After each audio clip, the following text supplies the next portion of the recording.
கர்த்தருடைய பெரிதான நாமத்துக்கு ஸ்தோத்திரம். தேவனே நீர் என் தேவன், நாங்கள் ஒரு களிமண் ஆண்டவரே. ஏசப்பா, போன வார தினத்தில் எங்கள் பேத்தி மூன்சாவுக்கு முகமெல்லாம் ஒரே கொப்பளமாக வந்துருச்சு. அப்புறம் பூரா காய்ச்சல், ஒரு வாரமாக காய்ச்சல் விட்டு விட்டு வந்துச்சு. அப்புறம் அப்பாவுக்கு ஃபோன் பண்ணி, அப்பா அவங்க வேப்பந்தழை அரைச்சி போடவும் மண் அமாவாத்து இருக்குது, அதை பண்ணவும் இதை பண்ணவும் பண்ணுறாங்கப்பா அப்படின்னு அப்பாவை கூப்பிட்டு ஃபோன் பண்ணேன். அப்போ வந்துட்டு நீங்கள் ஆஸ்பத்திரி போக சொல்லுங்க சிஸ்டர் அப்படின்னாங்க.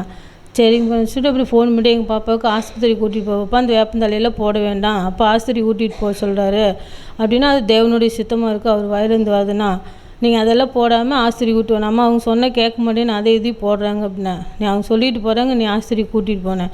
அதே மாதிரி அப்பா சொன்ன மாதிரி ஆஸ்பத்திரி கூட்டிகிட்டு போயிட்டு வந்துட்டு அப்புறம் அப்பா ஜெபம் பண்ணிட்டதுக்கப்புறம் அந்த கொப்பளமெல்லாம் மறைஞ்சிருச்சு.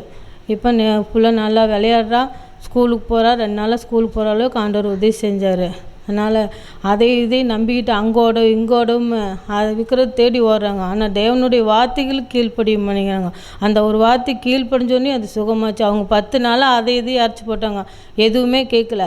ஆனால் அப்போடைய வார்த்தையில் சுகமாச்சு. அதாவது கர்த்தருடைய வார்த்தை, பரலோகத்தின் தேவன் நமக்கு ஏசப்பாவை பிதாவானவர் நமக்காக கொடுத்தாரு. ஆனால் ஒரே குமாரனை கொடுத்த போது நம்ம இன்றைக்கி நம்ம மேலே அன்பு எவ்வளோ தூரம் பிதாவான நம்ம மேலே அன்பு செலுத்தியிருக்கிறான்னு நமக்கு தெரியுது. ஆனால் ஜீவோலியில் தகப்பனை ஏசப்பா நம்மளுக்காக தகப்பனா ஜீவோலியில் ஆவிக்குரிய தகப்பனா கொடுத்துருக்காரு. அதனால் அப்பாவுடைய வார்த்தைகளை அலட்சியப்படுத்தாமல் ஒவ்வொருவரும் அதை கேட்டு நடந்தோம்னா நாம்ளும் பரலோக வாசலில் பிரவேசிக்கலாம்.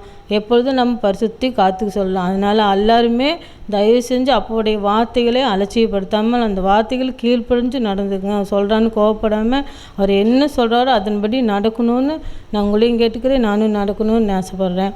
அப்புறம் எங்கள் பையனும் 1 மாதமாக வேலைக்கு போகாமல் வேலையே கிடைக்காம இருந்துச்சு. அப்பாவுக்கு ஃபோன் பண்ணி, அப்பா வேலைக்கு போக முடியாதுன்னு சொல்கிறானே. அப்போ இருந்துட்டு சரி ஜெபம் பண்ணுறேன் சிஸ்டர்னாரு. 2 நாளாக கூப்பிட்டு ஜெபம் பண்ணேன். இப்போ அவன் தொடர்ந்து வேலைக்கு போக ஆண்டவர் உதவி செய்யார். தேவனுக்கு கோடான கோடி நன்றி. ஆண்டவர் நாமம் மகிமைப்படுவதாக.